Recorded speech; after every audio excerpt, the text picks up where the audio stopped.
রুশ থেকে শুরু করে ফরাসি প্রযুক্তি রয়েছে চতুর্থ পঞ্চম প্রজন্মের যুদ্ধবিমানের বহরও।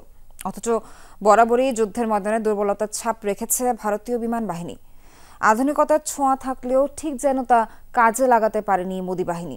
সম্প্রতি পাকিস্তানে হামলা চালাতে গিয়ে 5 ভারতীয় যুদ্ধবিমান ভূপাতিতের ঘটনায় আবারও সমালোচনার মুখে দেশটির বিমান বাহিনী। শ্রীলঙ্কা আবারও রপ্তানিতে শীর্ষে।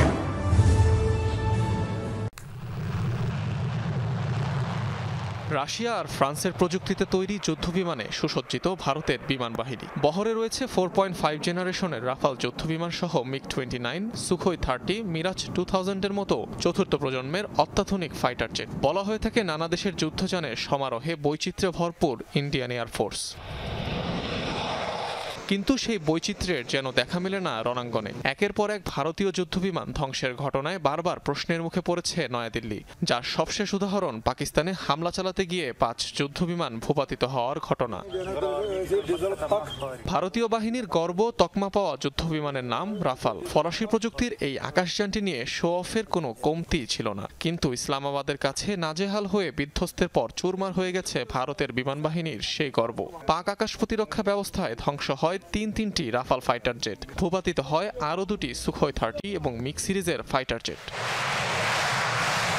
শুধু এই ঘটনাই নয়, 2019 সালে বালাকোটে হামলা চালাতে গিয়ে পাকিস্তানের বিমান বাহিনীর হামলায় বিধ্বস্ত হয় ভারতের একটি মিগ-21 ফাইটার জেট। পরে আটক করা হয় উইং কমান্ডার অভিনন্দনকে।